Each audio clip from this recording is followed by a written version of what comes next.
Hello, hello, hello, it's coffee time, and I've not looked at the news. I don't know what I'm doing, but it doesn't matter. This is where we go to the news and see what's going on. Top story, crime. This is the story of Andrew Merritt, and he's being dubbed as Britain's cruelest crook.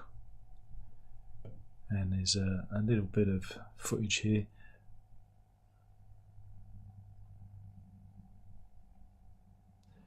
As yeah, he stole money from him. Here we go. Sorry, just getting everything queued up. In the street, he stole over £1,000 from the fella. Yeah, he's been dubbed Britain's cruelest crook. Yeah, he robbed a disabled man on a mobility scooter of £1,100 after the elderly gentleman offered to give him some spare change. Andrew Merritt asked the 88-year-old victim if he could spare £2, and the pensioner took out his wallet. But CCTV then showed Merritt, who has previous convictions relating to 118 offences, hugging the man before grabbing his wallet and walking away smiling. As the elderly man pleaded for it back, the thug counted large wads of £20 banknotes. He then kept the cash and dumped the wallet nearby. Remember, this is the face of a scumbag. There you go. It was all caught on CCTV camera. Nottingham Crown Court heard that Merritt stole the money on August 1st this year. This was in Potter Street in Worksop in Nottingham. And yeah, witnesses went to the man, the elderly man's aid, before calling the police. But yeah, during a police interview, he denied stealing the money, insisting the elderly man had agreed to purchase a bike from him. But then later admitted robbery, and on Wednesday he was jailed for 4 years at Nottingham Crown Court. He was also given a criminal behaviour order banning him from the Worksop Town Centre for 4 years. But if he's in prison, is that running after he gets out? And ordered to pay £228 victim surcharge. They really tracked him, because they've got the CCTV here, and then they tracked him here. He changed his t-shirt to avoid detection, and then they raided his house and got him in bed. There you go. Put the fear of God into him. So there we go. So that's the top story. Right, what else have we got?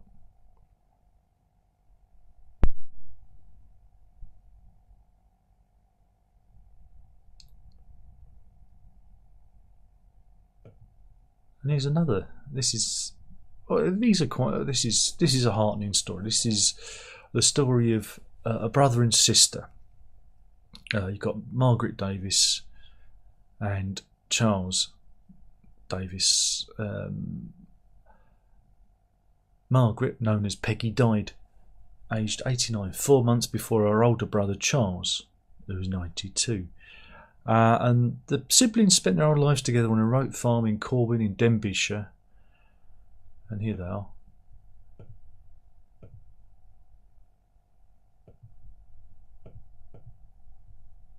The pair are buried together with an epitaph on their stone which reads, it's in Welsh, so I'm not even going to try to, but its English translation says they gave their lives to farming and they gave their profits to charity. Yes, indeed, because they chose Wales Air Ambulance and donated £1.3 million to the charity.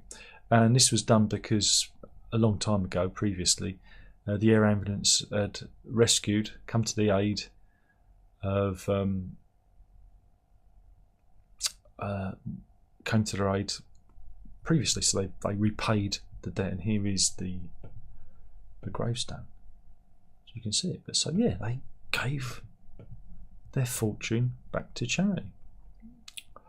Their friend and executor Murphin Roberts said, "I remember Charles telling me about his accident and how grateful he was for their fantastic service he'd received, but he didn't know.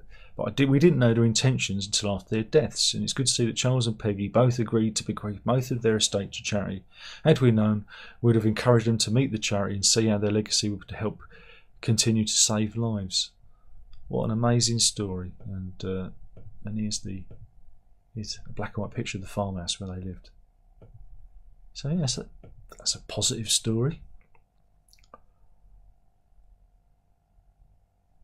Meanwhile, common sense returns, maybe, perhaps. Well,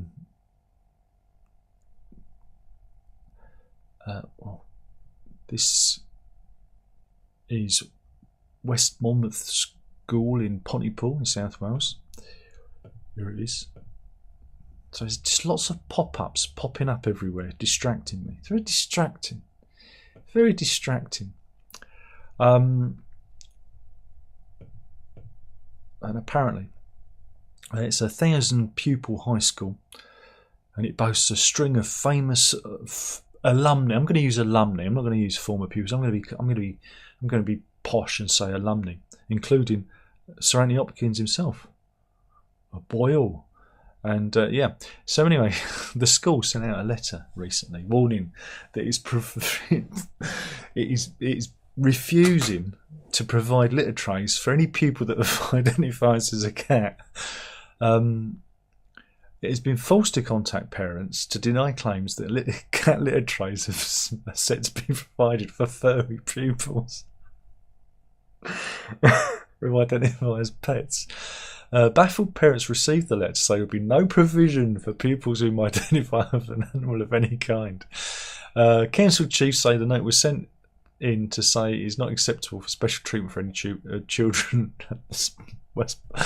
Oh dear. We are living in a simulation, aren't we? Yeah, so here's the actual school letter that they sent out. Oh dear. Sorry, I'm easily tickled. Oh, it's just.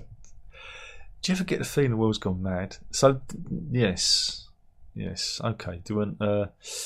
Shall we have court news? This is the story of Dr. Karen Clark. Here's a suitable picture of her. I'm not saying she likes to drink, but just saying.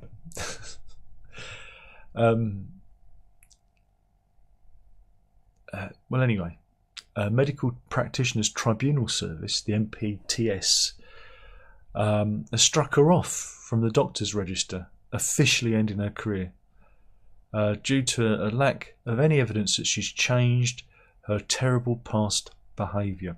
Because she is an alcoholic, and we may have featured. I feel like we may have featured in the past, and she's been convicted of a string of violent attacks, break-ins, and drug possession. And she's been banned working as a doctor. I mean, I know you can get drugs from a doctor, but I reckon you can get drugs from a doctor. The medic was struck off despite her plea during an early hearing.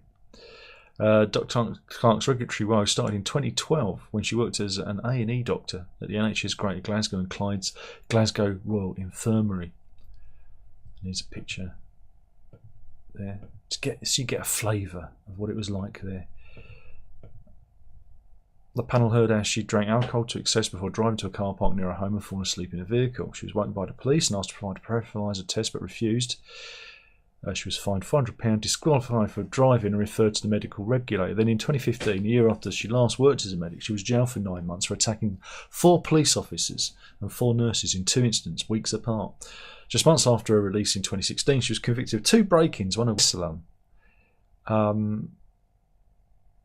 So, yeah, I mean, that's some pretty bad behaviour. And I think Ish is... I don't know if she's coming out of the tribunal, but yeah, so it all went wrong for her. And isn't alcoholism a terrible thing? But yeah, representatives argued for another period of suspension, but the MPTS was unconvinced that her behaviour had changed, and so she's been struck off. But yeah, after being struck off, a person can only apply to be restored to the register after 5 years. So, you know.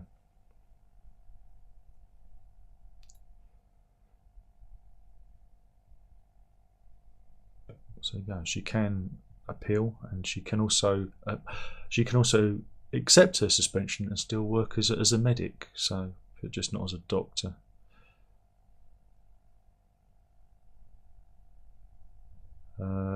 Best value Christmas dinners. Hey, because like it's the 10th of November, and we've all started to. It's feeling a lot like Christmas everywhere I go. Could be a long one. In at the top, right? We've got a lovely little picture. In at the top, we've got Morrison's, 12 quid a head, followed by, I don't know what that is that Wetherspoons, £12 and 5 pence. Brewers Fare, £16.99. The Beefeater, £21.95. And then Tom Kerridge, £215 a head. And of course the Fat Duck. That's Heston Blumenthal. Remember those two, bald men. Don't trust bald men. He's 425 quid, so yeah, it could be expensive. But cheaper if you go to Down Market. Yeah, Down Market. Though I must admit, the 3-course meal at Morrison's cafes, I don't know if this is included, but that sure looks tasty, doesn't it? That's nice. Yeah? And yeah, Wetherspoons are serving Christmas dinner again. Functional. And this is the Brewers Fare slightly low res shot, which looks like I haven't got my glasses on, so yeah, not a good one. But yeah, Christmas is indeed coming. Oh dear. Meanwhile, here's some good news. Do you remember that Nigel Farage? He was furious when he lost his bank account. Do you remember they cut Coots? They got rid of his bank account, and Coots is kind of run by NatWest. It's all a thing, right? And they was all laughing because they lost his bank account.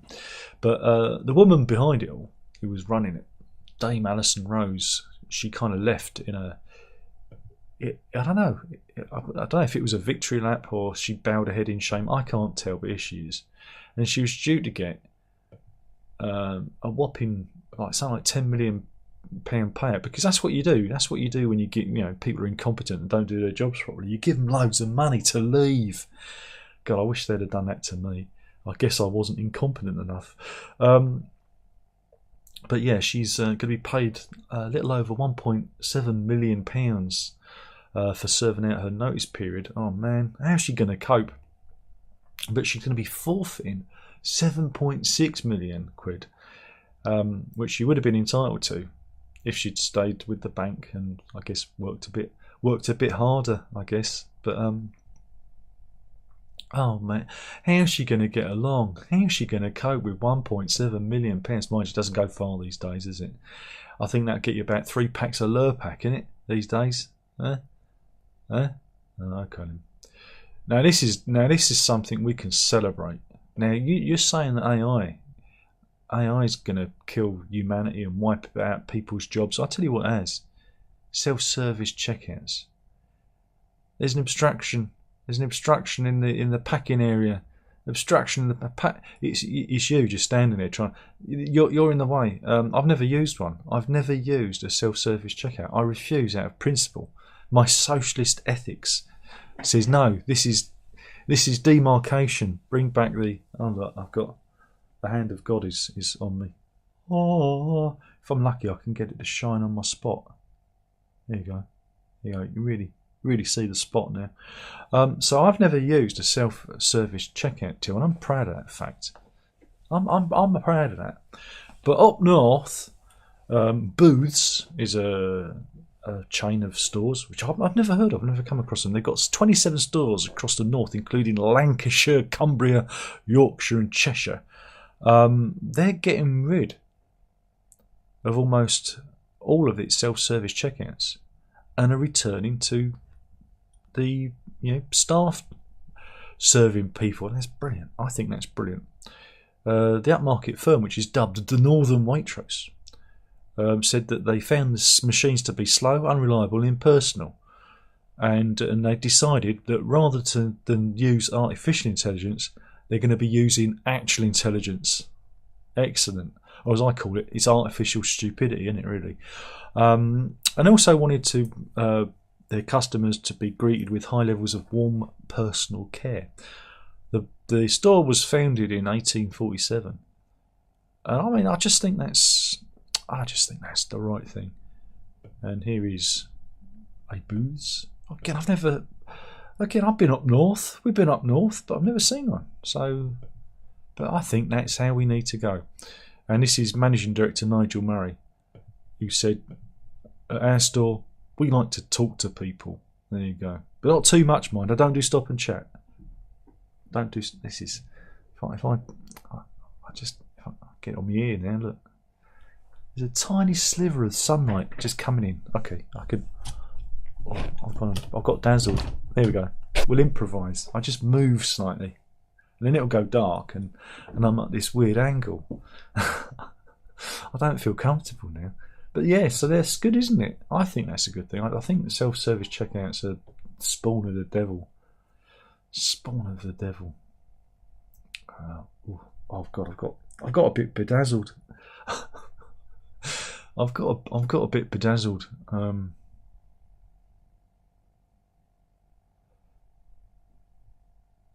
Here we go. Who likes a laugh? Well, I'll tell you, Kenneth Smith likes a laugh. Here he is. See, you can tell he's mildly amused. There he is.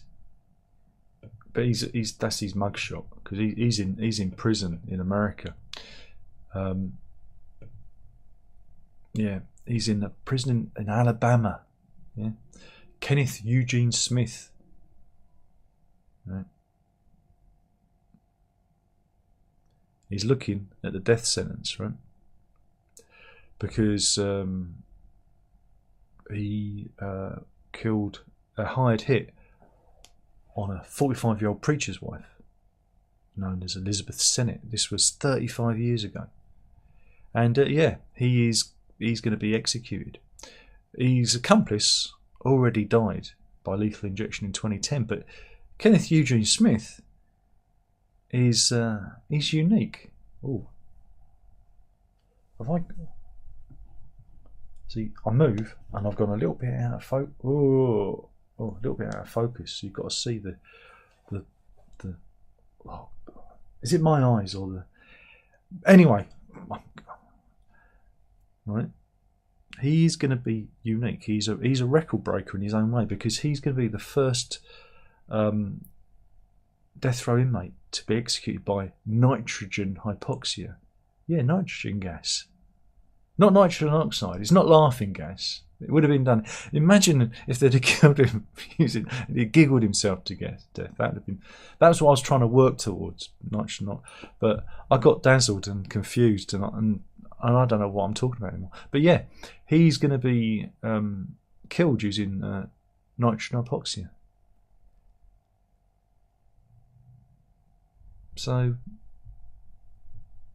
yeah, that's interesting, I guess, isn't it? Firing squad. Ready, aim, fire. Ready, aim, fire. Mrs. is laughing. She likes that joke. She likes that. She likes that joke.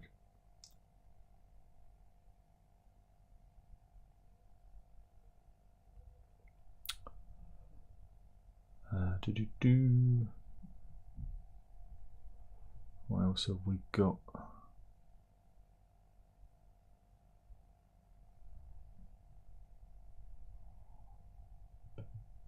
Oh, okay. This is medical news. And we're going over to America again. Aaron James, who's an Arkansas military veteran, miraculously survived a 7,200 volt electric shock when his face accidentally touched high voltage wiring in 2021. It left him with severe injuries to his left arm, his nose, lips, front teeth, left cheek and chin, and and he lost an eye over it. And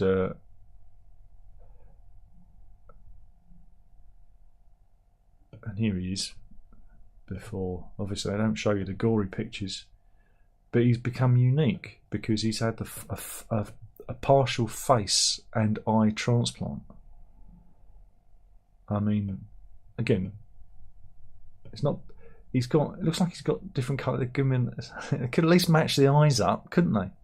At least, but yeah, they're kind of. He's done. They've. It's a first eye transplant. I mean, considering this is what he looked before the accident, I think they've done a fairly decent job. Oh, here we go. This is what he looked like beforehand. You can see he's got most of his face burnt off and missing an eye patch. So yeah, it's a medical, not possible. We made one major step forward and we paved the way for the next chapter to restore vision. Yeah. So yeah, just an amazing piece of work. Well, even if the eye doesn't work, it's an amazing piece of work what they've done. I find all that stuff amazing. But yeah, wow.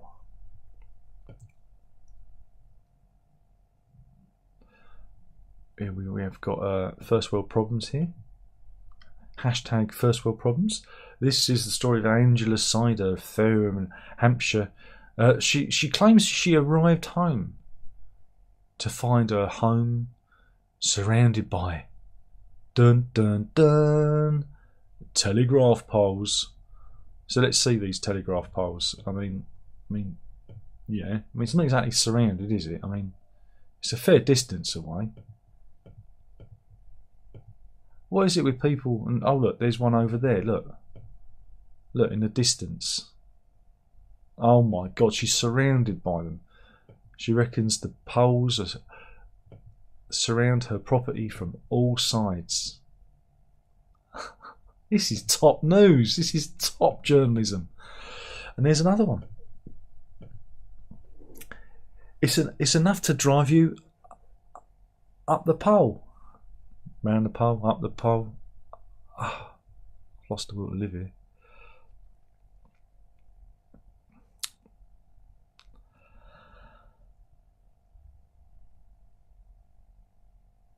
Meanwhile, we've got animal news.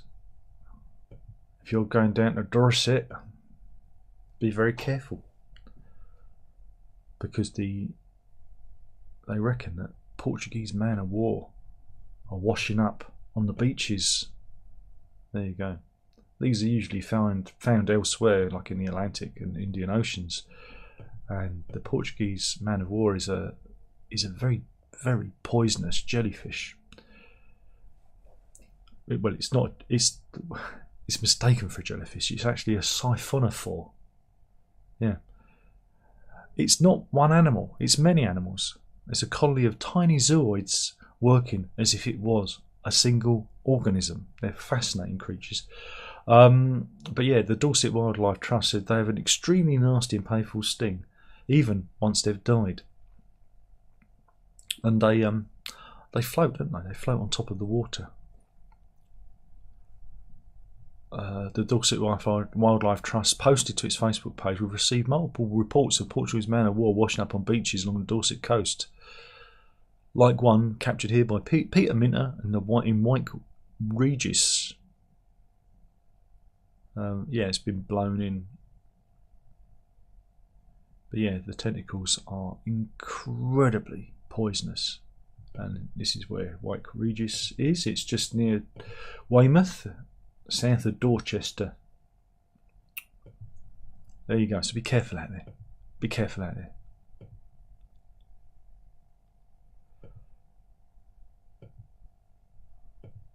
They've got a couple. They've got a couple of animal stories. Yeah? Ah, this is interesting. Now I've been doing this a long time, right? Street View on Google Maps. What people have been doing is they say it's a hack. It's not a hack at all. But if you use Street View, there's an option in it where you can look at all the pictures that are that have been taken throughout the years. And again, depending on where you live, I mean, some people are visited quite often by the Google Street View van, and some aren't. So you're not always lucky. And I've managed to capture it twice. We've got a picture on our wall here of the missus's grandmother taking out rubbish to the bins, and it was caught on Street View. But I didn't find that picture till after she died. It was quite a while after she died, and of course I printed it out and made a little picture for it. And that's what they're describing here. It's people capturing dead relatives on Street View. So there you go. So here's an old chap outside his house. Yeah. This is a granddad captured, waiting for the bus. A mother who died on Christmas Day, and she's again preserved on Google Maps. Another granddad who died. And this is it. I'm on Google Maps. Mrs. said, "There's a van out there," and I ran out, and I'm preserved. So when I drop dead, I'm preserved like a fly on a turd in amber. I am preserved. Yes, preserved. Oh well. And I feel like I've been going an awful lot. I really do. Oh, some horrible stories. Oh, can't do that one.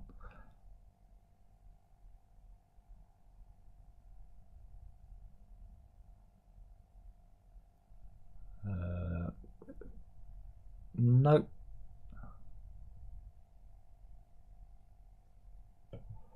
Here we go. It's Christmas.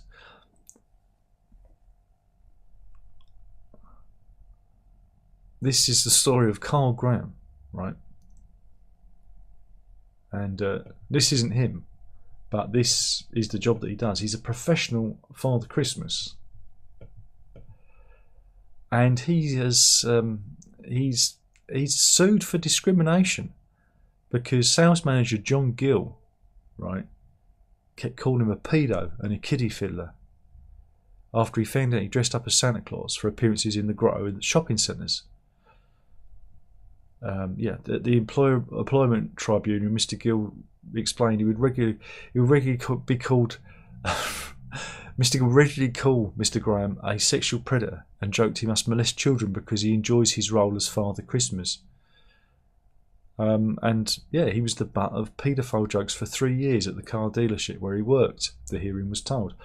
After he was sacked for having a fight with a colleague, Mr. Graham tried to sue Swansway Garages for sexual orientation discrimination. However, he lost his case because the panel ruled calling someone a paedophile does not relate to their sexuality. Well, it kind of does. The hearing was told Mr. Graham began working at Swansway Garages, which was a dealership across West Midlands and North West of England, in September 2017. However, for many years at Christmas he dressed as Santa and appeared at a number of popular public venues in Manchester and Liverpool. So there you go. The tribunal report stated his case was that finding out about his role as Father Christmas had caused John Gill to start making comments to the effect that he was a paedophile. Former colleague Mark Crosby gave evidence about Mr. Gill, saying he would sit at his office and hurl abuse at the staff in the office, passing it off as banter. See? Well, there you go. It's not looking good for him. The report added Mr. Crosby described the nature of the abuse as always sexual and commonly referred to children as being molested. More specifically noted that Carl was a paedophile because he enjoys his role as Father Christmas and therefore molested children, including his own.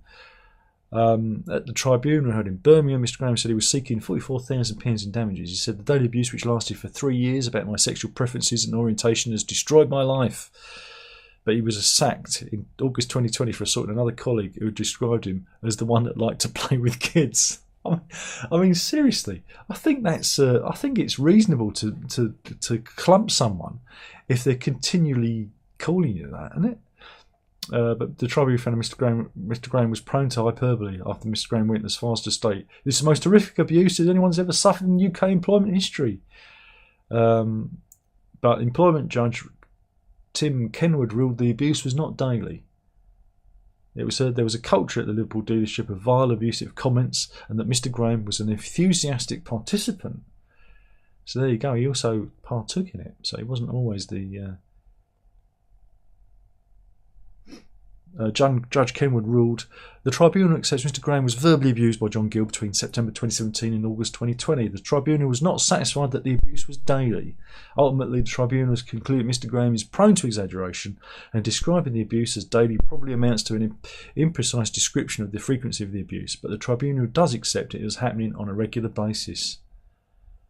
Judge Kenwood dismissed Mr. Graham's claim of sexual orientation and harassment as he had misinterpreted what it meant.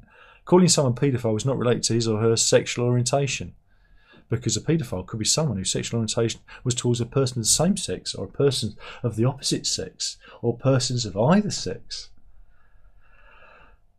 Anyway, so there you go. So he failed. He failed completely. Do you dress up as Father Christmas? Leave a comment saying ho ho ho in the comment box. You won't know. You never do. You never do. You never do. It's refresh the page. I don't know what I'm doing.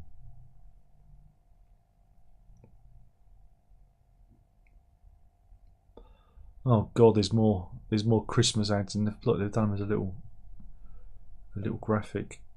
Oh God, it keeps refreshing the page. Oh, every time I go back. You can look. You can take in all the Christmas ads together all at once without actually watching them. Isn't that good? Isn't that good? No. Apparently loneliness can be a killer. Lack of friend or family visits raises the risk of an early grave. Sounds like heaven. Yeah, this is research covered out by a team at University of Glasgow. Analysed 5 different types of social interactive, reported more than 450,000 people. That's a lot of people. But yeah, those who don't have regular visitors could die prematurely. Participants had an average age of 57 at the start of the study, and they were followed for 12 years. It's a big research. They reported how often they were visited by friends or family. During the follow-up period, they discovered that 33,135 people had died. The analysis was published in the journal BMC Medicine, found that people who reported being visited by friends and family less than once a month were more likely to die over the 12 years. Study co-author Jason Gill, not another Gill, said the risk seems to be amongst people who are very isolated and never see friends or family. What if you've got a dog? Do you live longer if you've got dogs? So I'm just going to buy dogs. I'm going to have loads of dogs. I'm going to be like the crazy dog man. It's going to be great. I'm going to love it. Okay.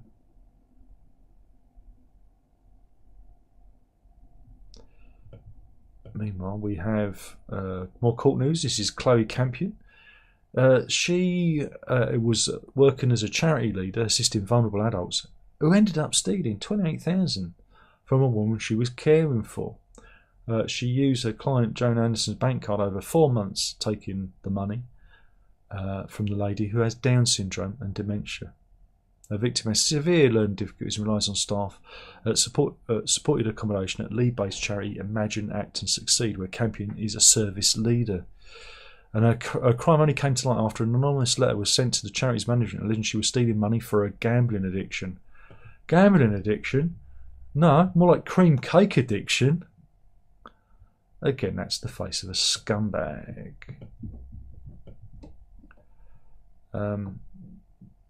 Yeah. The court has heard she has paid back £17,088. But yeah, they threw in gambling addiction, PTSD, loads of issues here. But Campion of Lime Avenue in Trafford was ordered to complete 30 days of rehabilitation activity requirements into the woman's problem-solving court. Do what?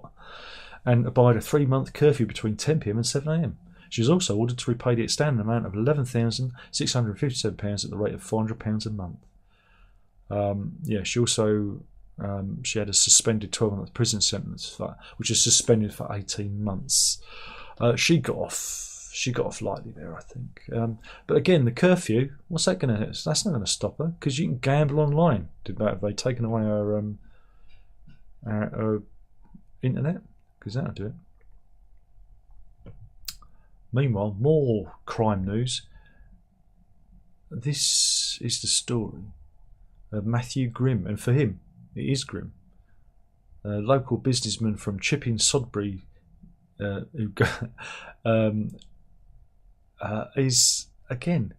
he's wanted by US police. Here he is. Right. And he turned up on his bike in full lycra to answer bail proceedings at the police station in Chipping Sodbury last month. But he's wanted by US police for allegedly running a £5 million drugs ring. Right? Armed officers raided his home. Right? Is it a neighbour?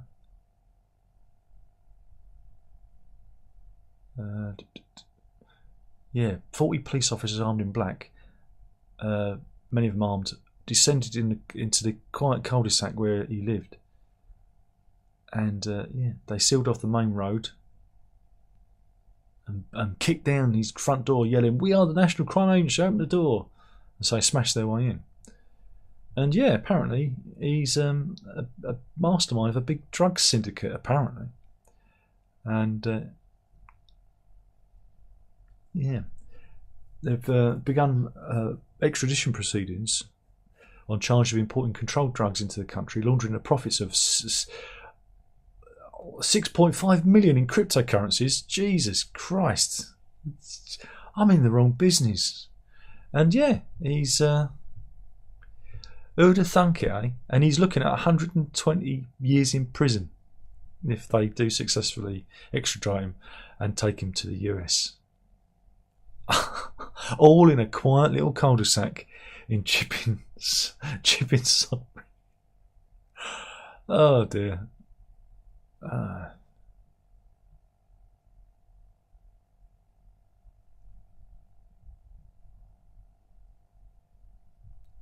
He wants some hilarious signs. This was stolen from Board Panda, and the Daily Mail has stolen it from them. So I'm carrying on. Remember, don't forget to drink water so you can stay hydrated while you suffer. Absolutely. Drive carefully. There's no heaven. Unnecessary necessities. If you need it, we don't sell it. Nothing really mattress. Who cares? If cats could text you back, they wouldn't. Absolutely. Whereas dogs would be texting you all the time going, "What are you doing? What are you doing? Can I come too? What's that? I've got a new ball. It's great. Do you want to play with my ball?" Be like that. If you can't handle me at my worst, I'm sorry. Please don't leave me.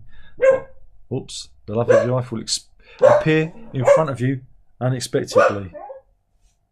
No, it's not the... Maybe it's the... And there's a duck. There's a duck in the background there. The world might be full of despair and broken promises, but it's also full of brightly coloured poisonous frogs. Indeed. Someone stitched that.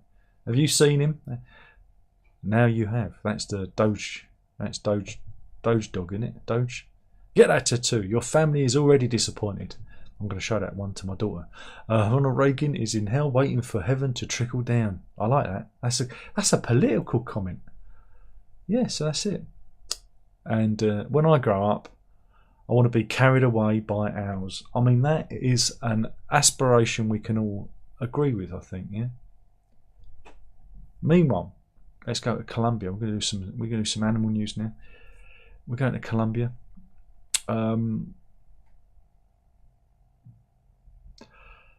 Divorce. They say divorce is always hard on the children, but it was also hard on a little dog, right? Called Simona. It was all too much for her, and she'd wait for days for a master to visit, only for him to have to leave them after a couple of short hours. She was missing her dad. But yeah, when our owners Jada Castano and Linda Ocao decided to divorce in 2021, everything changed. Lena had full custody of Simona and refused to let Jada, Columbia University rector, have preset guaranteed visits to see and play with the canine, who he fondly referred to as his Hija Peruna, or dog child. And that meant Simona would wait weeks to see her daddy again, right? And the belly rubs never lasted long enough before he had to leave. But yeah, he was convinced that the dog was emotionally affected, and so he went to court over it. Yeah, and judges at Bogota Superior Court ruled last month that the dog should be considered legally as his daughter and treated as a child in divorce proceedings. It's the first in its case of its kind in Colombia, and he sued his ex-wife for refusing to let him have scheduled visits, arguing the dog was part of the family's nucleus and they had a bond of love. And they said, yeah, absolutely. Yeah. Meanwhile, Colombians didn't have their head screwed on. In 2016, the Colombian judges ruled that animals were not objects that people can just transport, but instead living sentient beings with feelings. Absolutely. And it's an extension of that, really. So I think that's really good. I think that's really good. Absolutely. That's it. Meanwhile, we have another extinct animal that's not extinct. We're going to Indonesia, to the Cyclops Mountains. The Attenborough echidna, right, named after David Attenborough, right, has been spotted around. The lost echidna has been spotted after Oxford University scientists set up cameras in the remote mountains where they're amazed to see what was going on. We've got a 25-second clip, but there's an advert, 15-second ad. Of course there is, for Zilch, which I think is a banking app. I'm interested, Zilch. Nada. Nothing. None. Here we go. Oh, come back, Mr. Echidna. And this is Attenborough's echidna. I mean, it's not his actual echidna. It's just called that. He's a sprightly fellow. Look at him. He goes at quite a pace. Woohoo! There you go. So he's not dead. He's alive. Biologist James Kempton found the images and was very happy. He said there was a great sense of euphoria and relief after spending so long in the field with no reward until the very final day. I shouted out to my colleagues that were still remaining. I said, "We found it, we found it." I ran into my desk to the living room and hugged the guys. There you go.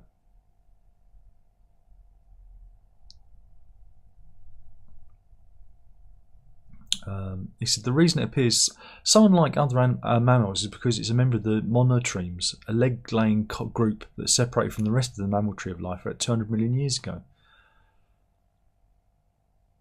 The species has only been scientifically recorded once before by a Dutch botanist in 1961.